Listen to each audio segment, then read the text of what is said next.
Good afternoon, family. Thanks for checking out today's video. If you're new here, my name is Jonathan, and I created this channel as a way to record my progress as I work towards my goal of losing 300 pounds in 3 years. If you'd like to join the family, hit that subscribe button down below. Also, click on the bell icon so you'll get alerted when I go live or post any new videos. If you'd like to participate on the discussion, you can join me on my live streams most weekdays, or outside of the live stream, you can consider joining the Discord that we created. There's a link for that down in the description below. Also, if you are interested in getting some ideas of the meals that we enjoy on our diet, we created a Pinterest board that has a lot of our family's favorite whole food, plant-based meals shared on there. Today is day 586 of my 3-year challenge to lose 300 pounds. I've used a combination of extended water fasting and a whole food, plant-based, salt, oil, sugar-free diet to lose over 210 pounds in the past 19 months. I have 17 months left to go to lose the additional 90 pounds or 85 pounds that I need to lose. And I'm looking forward to getting to my goal weight and maintaining that weight for the rest of my life using the tools that I've learned over this time, over this 3-year period. If anybody has any non-scale victories they'd like to share, I'd love to hear your non-scale victories. How are you doing with your diets? If you're just getting started, how's it going? If you've been on a diet for a long time and you're having success, I'd love to hear how you guys are doing on your diets. If you've fallen off track or having a hard time getting started, what's keeping you from getting started? What choices are you going to make that will make staying on your diet easier than the alternative? Gonna go ahead and switch over to the main page here. I hope everybody had a wonderful evening last night. It was a great evening for us. Let's see, Pretty Girl's mom's checking in saying, good afternoon, Pretty Girl's mom. I hope you're doing great. Carrie says, just lounging in the sun over here while listening today. Yes, it's a pool day for the kids, which is great. The pool was looking pretty clean this morning, cleaner than it's looked since last fall. So hopefully everybody is enjoying the swimming pool and the beautiful weather. And if I hope everybody outside of my family is enjoying the beautiful weather where you're at. If it is beautiful, enjoy the miserable weather. If it's miserable, just enjoy it. Let's see. So yesterday evening, got home, didn't really do anything of particular note. Didn't do any working out or any, really any much for yard work. Let me try to pull this up and I can show you some photos of the food I enjoyed last night. Let me see. I just took a few photos of the food and we will go ahead and get going on that. Aunt Day's Kitchen says hello. Hello, Aunt Day's Kitchen. I hope everything's going great for you today. Let's see what button I hit. Is it going to work? It worked. All right. So last night, we had one of my new favorite meals that we've been making. It is a rosemary and bake sweet potato casserole is what I'm going to guess the name is. I'm pretty sure that that's what it is. I know it's rosemary and bake something. But it is rice, garbanzo or chickpeas, sweet potatoes, and then Carrie makes this tahini that we mix in it. And it is awesome. Absolutely love it. It's very filling. I still had 2 bowls of it, but I was kind of full, definitely full by the time I got done with the second bowl. And it is great meal, great flavor. I think she has this one shared on the Pinterest board, but it's really not a difficult meal to make. If you just make all of those ingredients, the rice and the chickpeas and the sweet potatoes, and then you find a good recipe for tahini and just mix that with it. It is a wonderful meal. And that was our main dish for dinner last night. And then I think the only other thing that I took a photo of last night was one of the ears of corn that I had. I thought it looked pretty good. The plate's kind of dirty there, but nice big kernels of corn. And I actually had 2 ears of corn last night. Let's see. And then food that I did not photo. Carrie picked up some oranges. I've been eating a lot of oranges recently, or since I started this. So had some oranges last night. And then probably had an apple. Pretty sure. I've been eating a lot more fruit because we have this hanging basket in our pantry or on our pantry door that has bananas, apples, and oranges. And I just kind of go and grab whatever I'm feeling like grabbing for for my snack from there. And it's great having that because I really don't even have to get into the pantry. I can just kind of just at the door, I have an option. So I don't even have to look in the pantry to be tempted by anything that would be in there. And so I had some of those last night. Linda McNamara says, hello, nice to meet you. Nice to meet you, Linda. You saw me on Chef AJ and have followed you since then. That's great. I really appreciate you following me. Being on Chef AJ's show was a great opportunity, and I've met all kinds of wonderful people since being on her show. So thank you for stopping in on the live stream and saying hi. I hope everything's going great with you and your health. And let's see. So last night, snacks, apples, bananas, oranges. I probably had one of each. I'm positive I had a banana. I know I had oranges because we were out of oranges and Carrie picked some up yesterday, and I'm pretty sure I had an apple, but, just nice to have those food to snack on. And then I did not also take a photo of it, but Carrie did cook some or bake some more sourdough bread. And, we had that last night, and it's funny. She keeps doing different things. Like last night's, she'll have to maybe chime in to get it right, but it was a mix of like oat flour and wheat flour or something. Like it was a mix of flours, and the bread was really dense, and it actually had a really great flavor and texture. Like it was thicker than the bread kind of had been or is normally. And so, yeah, I take a slice of that sourdough bread, take a little bit of Primo's habanero mustard spread, and I put it on there and eat it that way. Carrie says, yeah, it was whole wheat flour and oat flour, very dense sourdough. And it was awesome, though. It was really good and just nice to have that as a snack. And then this morning, I didn't take a photo of it, but it's the same photo I've shown you guys for the last 5 months of our oatmeal. Just kind of the, well, you know what's really funny is I can just go like this and hit that button. And that is pretty much what I had for breakfast, even though this was from Monday. But yeah, just oatmeal, lots of spinach in there, a little bit of onion, a little bit of mushroom, made with soy milk. And, that was breakfast this morning. Been feeling more full or satisfied, I feel like, the last week than I was the last couple weeks. Carrie would probably attribute that to the fact that I did a lot of water fasting at the beginning of May, and it took some time for my body to kind of recover from doing that water fasting at the beginning of May, which probably tracks. It's probably right timing of everything.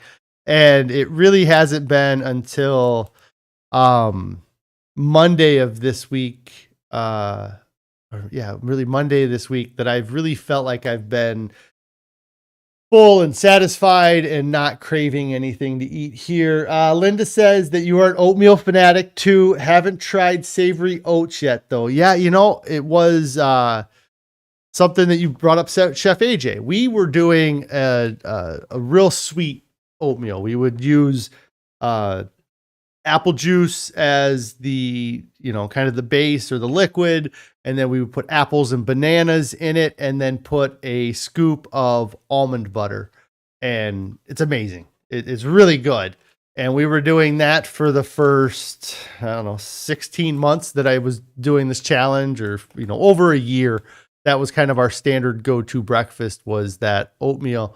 And then I read Chef AJ's book, The Secret to Ultimate Weight Loss.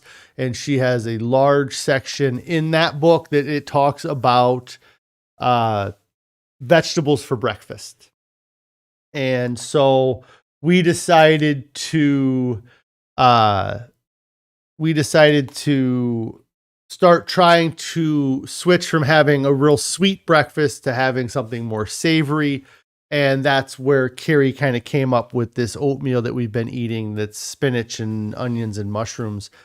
And I don't know if I like one over the other. Like, we had the other one the other day. Like, when the sweet oatmeal is just right, like if you get everything right, you put a good amount of apple or almond butter in it, and it's really hard to top that flavor. But satisfaction wise, I really like this, the oatmeal we've been doing for the last couple of months. And there's probably some other benefits to eating the vegetables for breakfast. Like I said, she talks about it a lot in the book, but we just decided to switch then, and we really have just kind of stuck with it and kept it up because, honestly, if we didn't, I eat a decent amount of like dark green vegetables like spinach and kale, but if we don't have that in our breakfast, we probably wouldn't have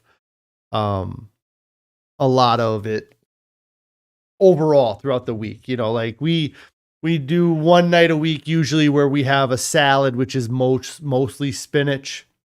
But other than that, our meals are a lot like what I showed you there with the rosemary and bake. There's not really any great dark green vegetables in that. It's a lot of starches. And so that having that spinach in our oatmeal for breakfast kind of makes sure that we get that in our diet. Oh, that's because my phone's twisted sideways. I was like, why is it showing all that other stuff? Let's see. Got a few questions here. Shy asks, would you get an RMR test where you breathe in a tube and it calculates your metabolic rate? I wouldn't go out of my way to do one, I guess. But if it was something like a doctor wanted me to get done, I guess I would consider it. I don't worry too much about metabolic rate. I feel like I have a pretty good metabolism, I guess. And so I don't worry about it too much. But if there's any other benefits to doing it, or what benefits would be from figuring out your metabolic rate, let me know, and maybe it would change my mind. But right now, I don't foresee doing that. Ron says that he's been having savory oats periodically as well, and it is growing on you. Yeah, it's just you miss out on all that sweetness, and that's really what was the best part about our old oatmeal, was just how sweet it was. Shai says that you love savory oats. I had not had savory oats before we started this, so I'm glad I tried that. Linda is asking, do you pre-cook the onions or the mushrooms? We do not. I don't think she does. Carrie makes the oatmeal in the morning, so I'm kind of a little bit lucky in that respect that I don't have to mess with it. But I think we just put everything in the Instapot. We just kind of Yeah, I don't think she does. I think that everything just goes in the Instapot and it just cooks through the Instapot. Pretty Girl's mom says you've been making your savory and sweet steel cut oats with riced cauliflower, spinach, bananas, and pears, some cinnamon, nutmeg, and dates. That's some busy oatmeal there. You got lots of stuff there. I love the steel cut oats. I like oat groats too. I like oat groats probably just as much as the steel cut oats. You might have been the one that had mentioned before about doing riced cauliflower in the oatmeal to give it extra volume without extra calories. So that's pretty cool. And then you probably get a lot of sweetness though with the bananas and the pears and the dates. And then you get the spinach kind of gives you the vegetables though. So that's awesome. Yeah, so that was the food since yesterday. Let's see. And then so yeah, it was the food since yesterday. I've had such a weird day today. It was really from last night into this morning that yeah, everything balances out with yours, pretty girl. That makes sense. Yesterday I did my live stream and it was weigh-in Wednesday. And I was like, awesome. I lost a pound. Weigh-in Wednesday was great. Everything went well.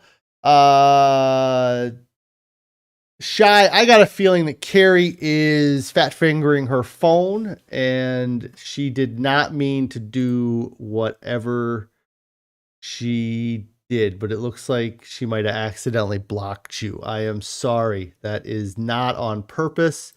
I'm going to have to take that woman's phone away from her. I am sorry, Shy. Carrie is on here now. She is apologizing that she put you in timeout by mistake. We're going to have to put a lock on her phone so she doesn't hit these buttons, or I'll have to take that moderator status away from her. But you better start acting right, Carrie. Anyways. So yesterday did weigh-in Wednesday, had a great weigh-in. And then, I went to, my other office. We have 2 buildings and I was at my other office and something switched in my head that from the time I did weigh-in Wednesday till I was leaving that other building, that somehow I got it in my head that yesterday was Thursday. So all night last night, I had just, like I said, I don't know why, but I just had it in my head that it was Thursday. And Dave's said, never mess with the woman who does your cooking. I'm sorry. Forgive me. So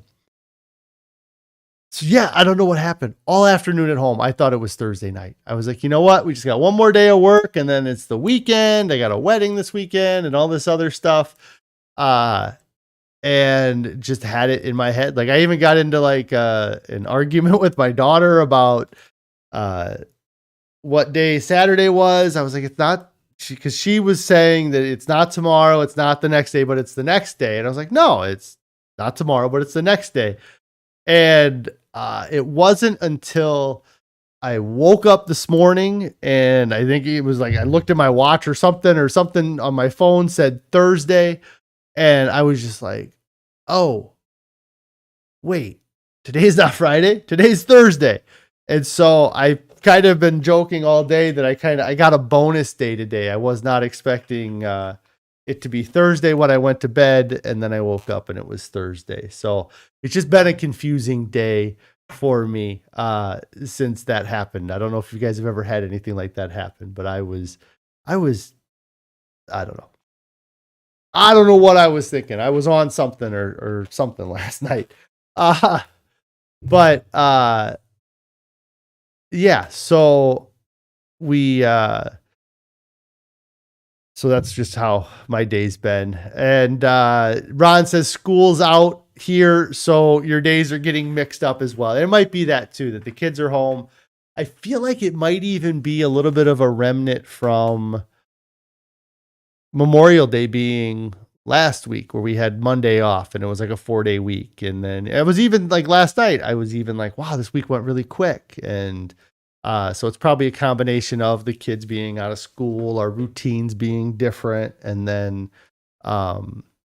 maybe that holiday screwing me up still 2 weeks later.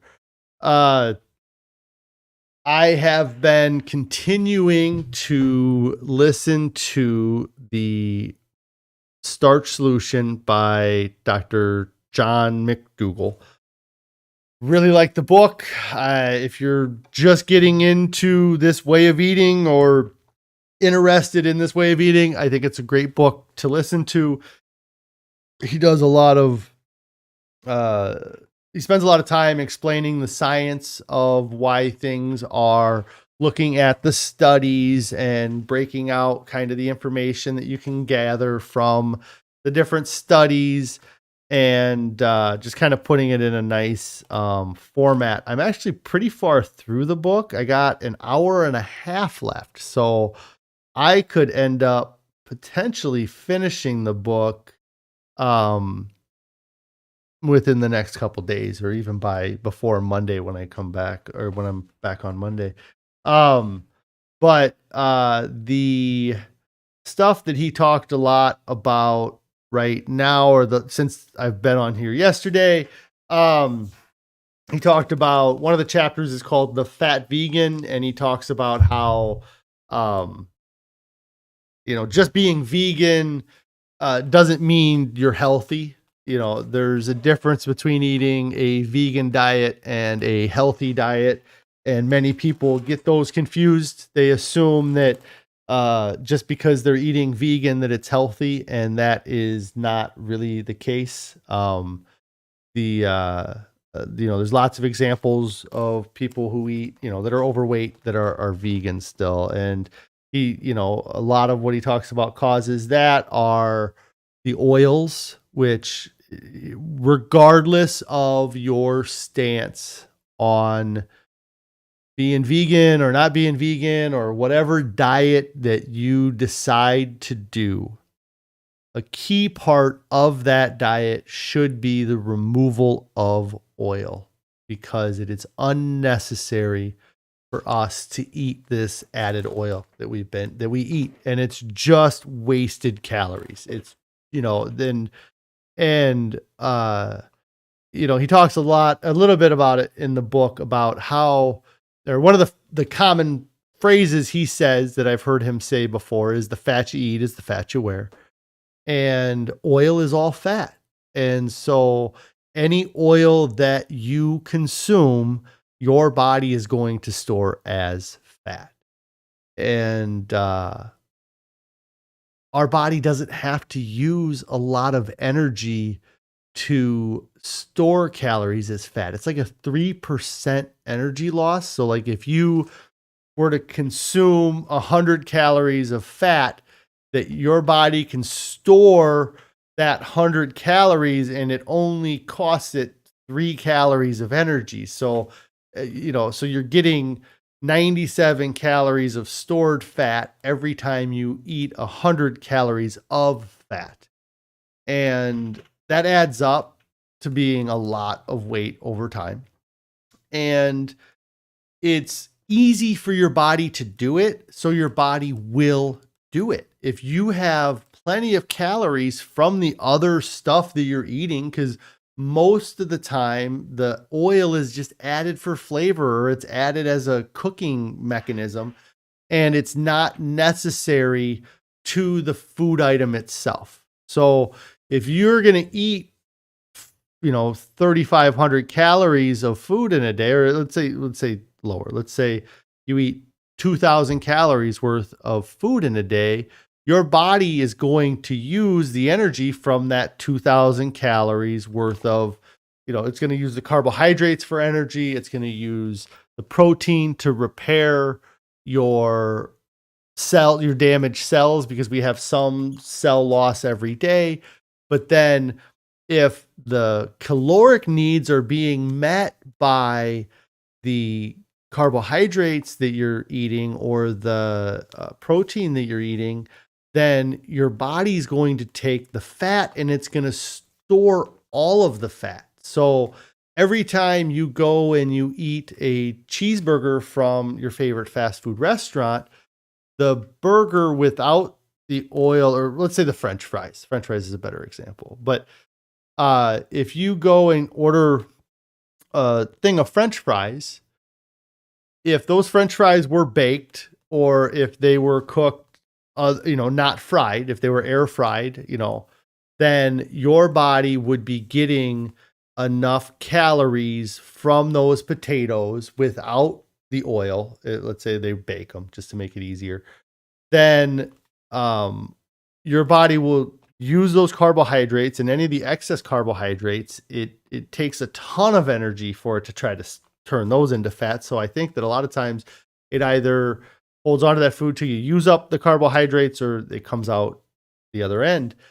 And the fat is extra. It's like the excess calories, So if you needed if you needed 500 calories to operate for the next 2 hours, your body would use the potato to supply you that 500 calories worth of energy.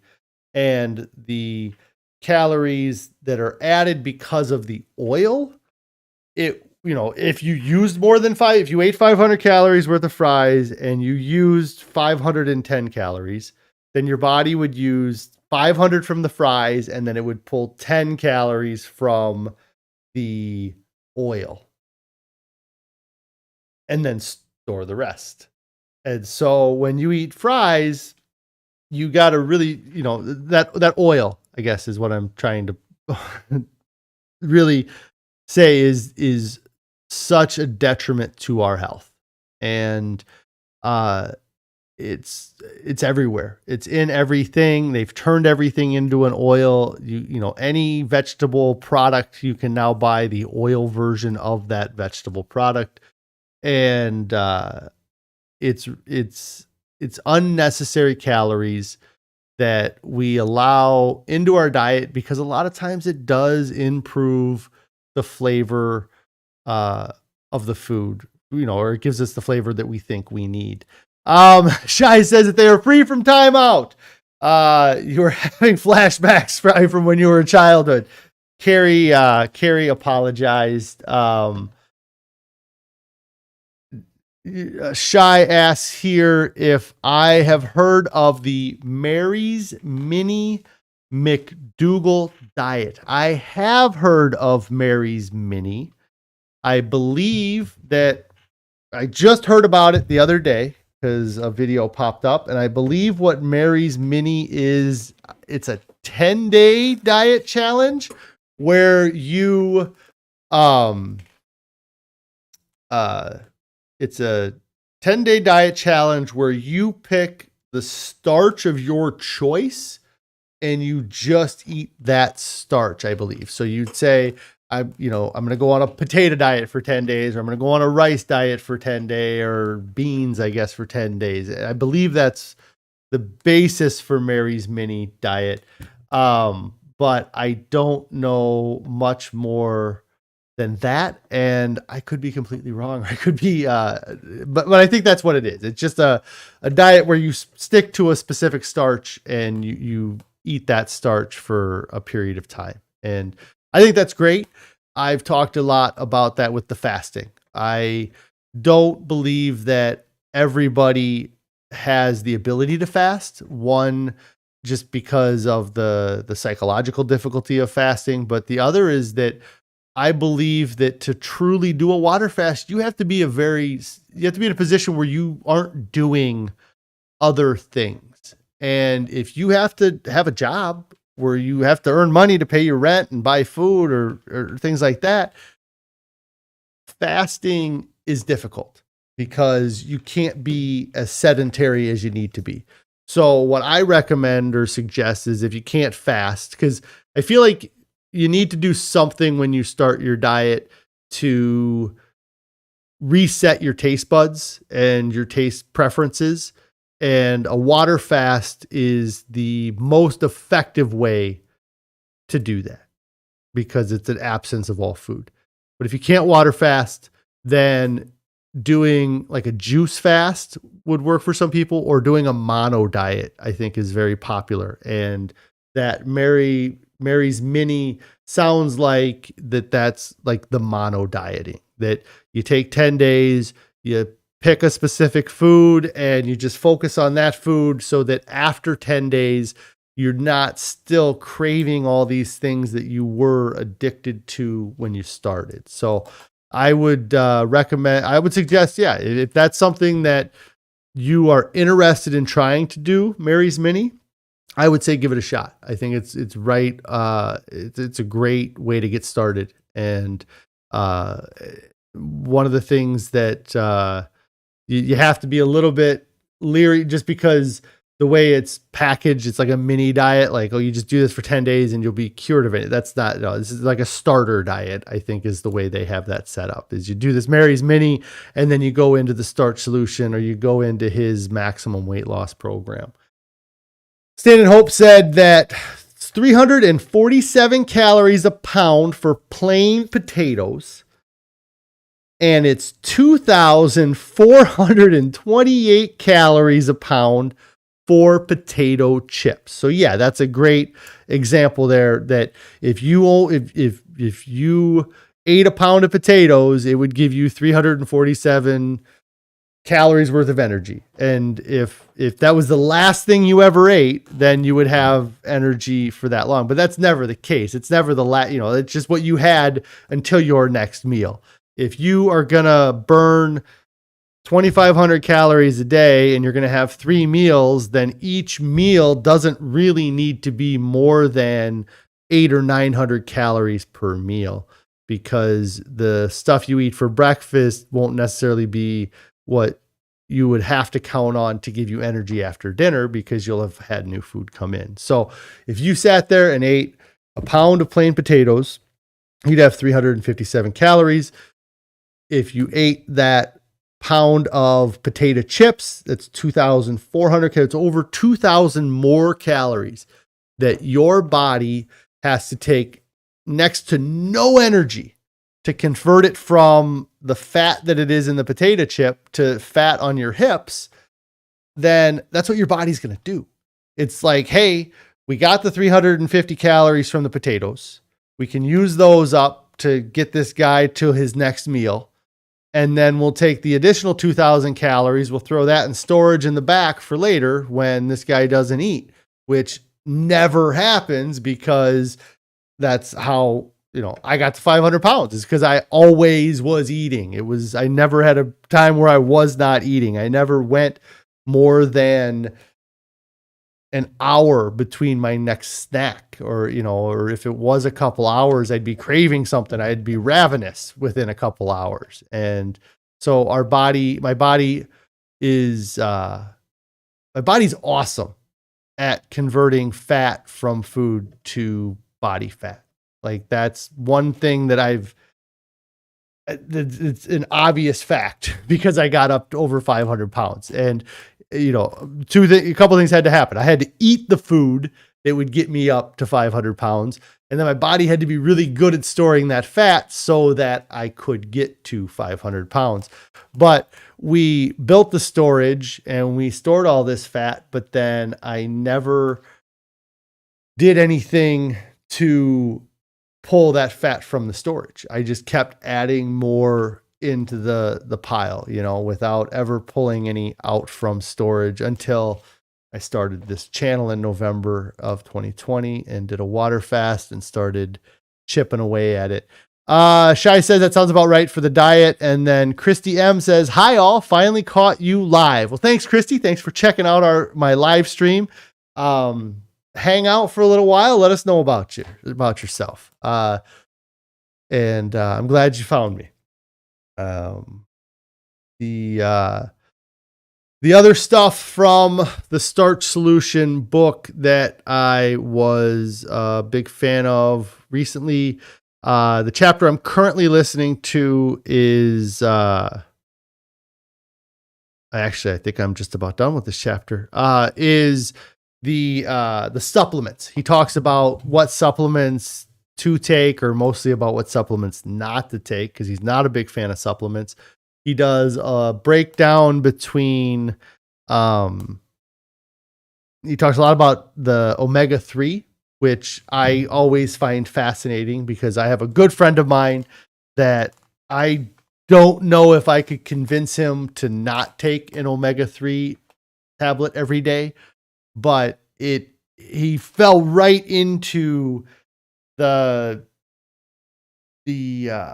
omega-3 craze. So it was, I don't think I ever heard about omega-3 prior to 2002, maybe. And then, after that point, all of a sudden fish oil became the thing. Everybody needed fish oil everywhere. You saw fish oil on all the shelves. And my friend that still takes the fish oil daily, he was working for a supplement company like GNC at that time. And so he was like lead salesman for the fish oil company while he was working for this supplement company. And now that I've been doing a bunch of research, because that's really all I knew about fish oil was from the early to mid 2000s, that all of a sudden it blew up, that everybody was taking fish oil and you needed to take fish oil. And,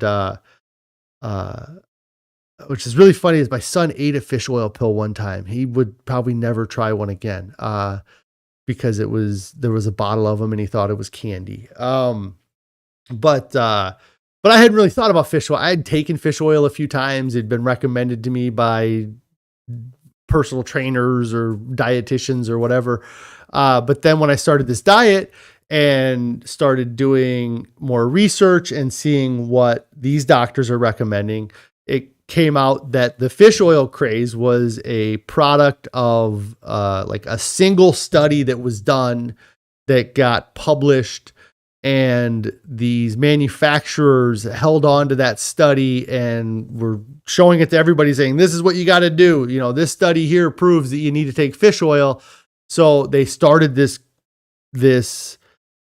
whole industry around these fish oil supplements. And then fast forward a few years and they do some more research and they do more studies, and they find out that the original findings weren't exactly right. It was less to do with your level of omega-3 fatty acid and more to do with your ratio between omega-3 and omega-6 fatty acid. And that we didn't need to be continuing to take these fish oil pills, because it was more about balancing your diet than it was about supplementing with these pills.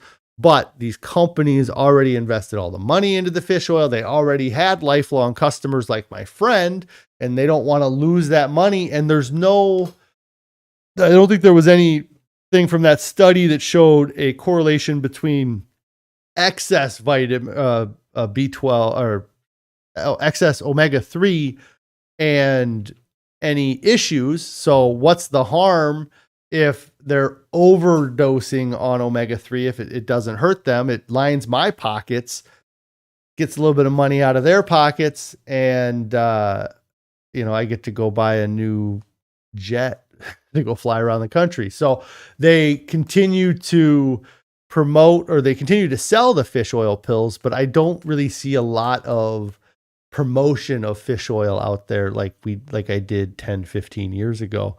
So he talks about fish oil. He talks about vitamin B12 and how, as somebody who eats a vegan diet, you should pay attention to your vitamin B12 level. But essentially, he said you just worry about it once every 3 years. Go get blood work done. If you have an adequate level of B12 when you get your blood work done, then your body our body stores extra B12 in our body. And generally we have about a 3-year storage worth of B12 in our system.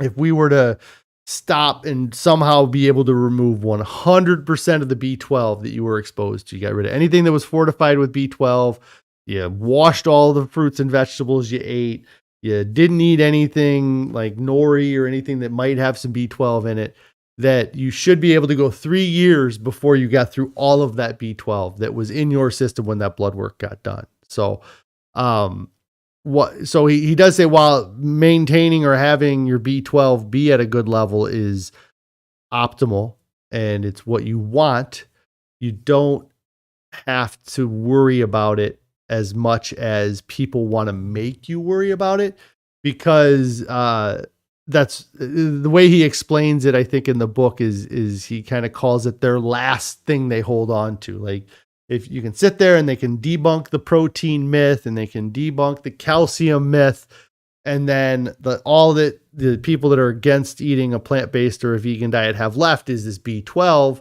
And as a plant-based dieter or a vegan, you can't say with certainty that you will get your B12 from your diet. Whereas you can with protein and calcium, you can say you can get these through food.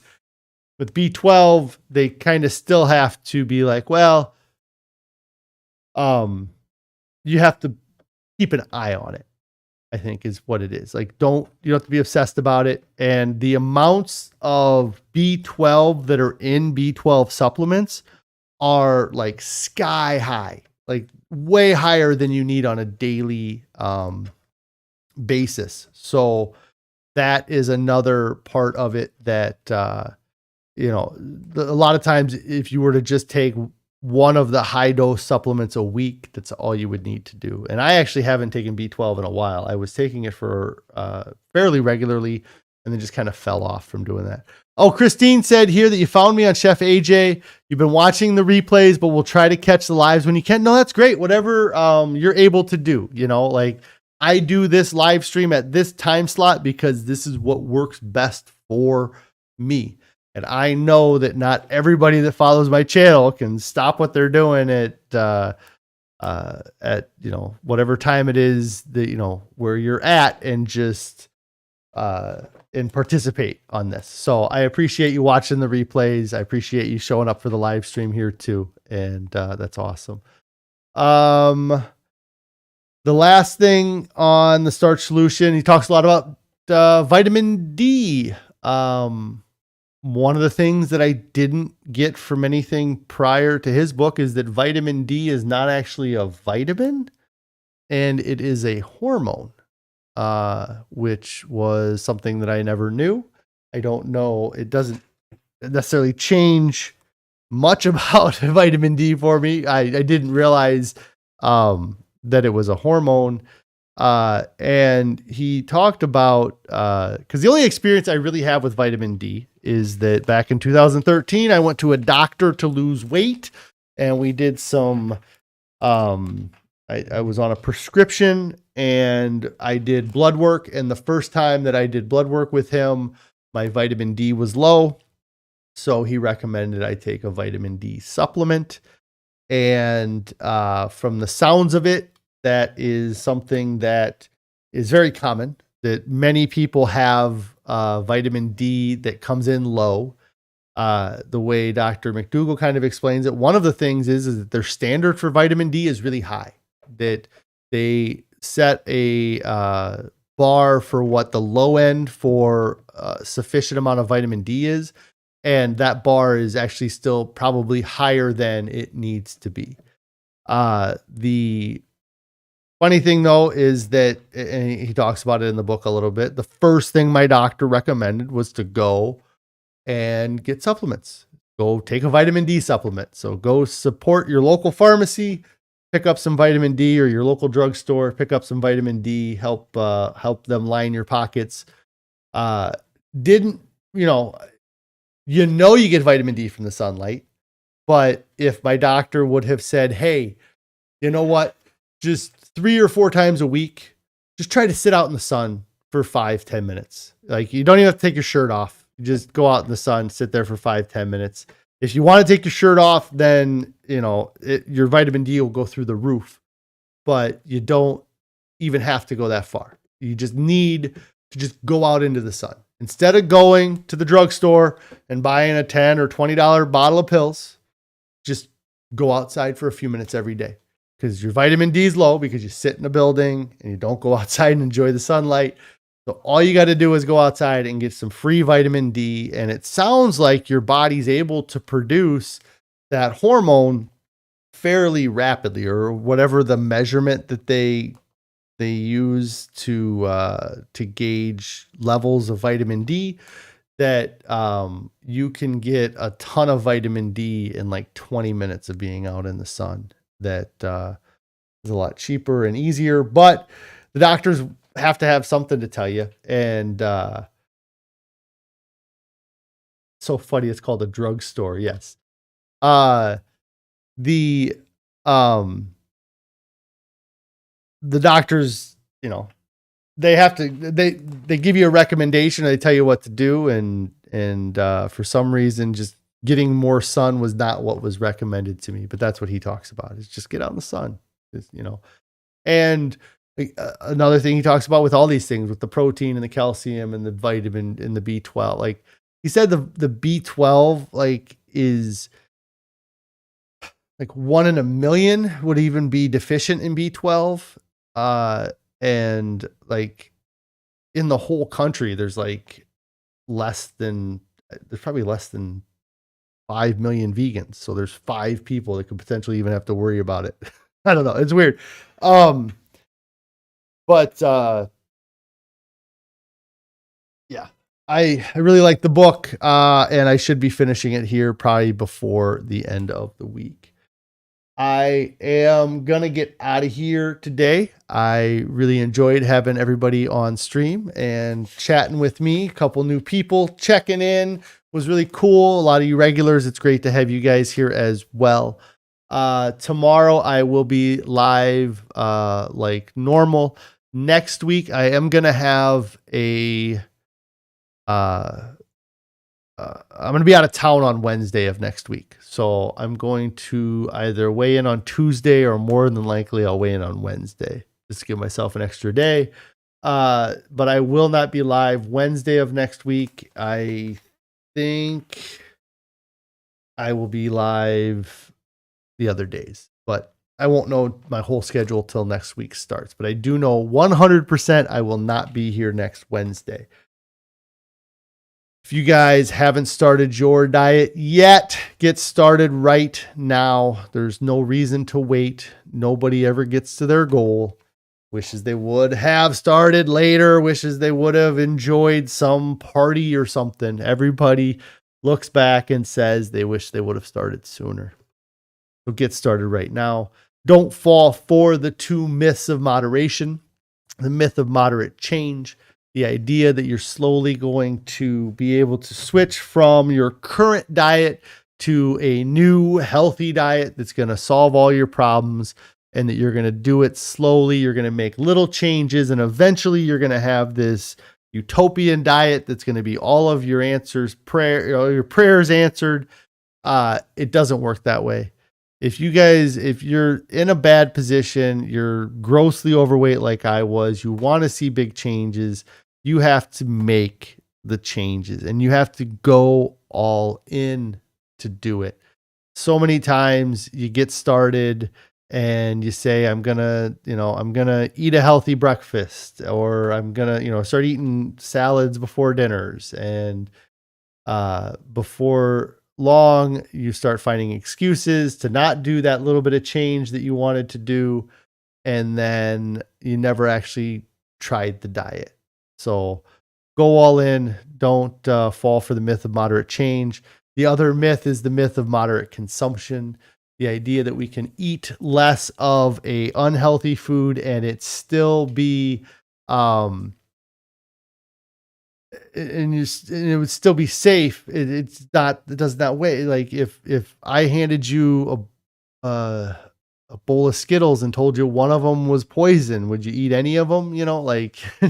Just one of those Skittles is, so, and that's the way this food is that we've been served. Is it may not kill you the first time you have it, but doing it a million times, and eventually you you die from 1,000,000 stabs or something like that. There's some saying like that. I can't remember. So the idea that we can change, that you can do it moderately, that you can eat half portions of food. I'm just going to eat half of what I normally eat. You're fighting your body's physiological processes that it needs a large volume of food to process. That's the way our ancestors lived. It just doesn't happen to be the way that we live right now. His wife says here, I'm driving and listening, but I approve all messages. Just do it and go all in. Yes, absolutely. Anthony saying hello. Hello, Anthony. You caught the end of the live stream. I hope that you're having a great day, and I will be back on tomorrow. So you guys all have a wonderful afternoon. If you haven't subscribed to the channel, get subscribed to the channel. Click on that bell icon so you get alerted when I go live, and throw a click on that thumbs up there as well. Give me a thumbs up so it helps that YouTube algorithm out. I will be back live tomorrow. You guys all have a wonderful evening. Rigo's mom says, I was saved by the chickpea tuna today. I wanted a tuna sandwich and chips so bad. Yes, just find that alternative that is going to be healthier. And yeah, it's tough, you know, like you get cravings for things. Sometimes if you can find something like the chickpea tuna, it sounds like that was a great alternative for you. Sometimes it's just eating anything, you know, but I'm glad that you were able to find an alternative that worked out better for you. So you guys have a great evening. I will see you tomorrow.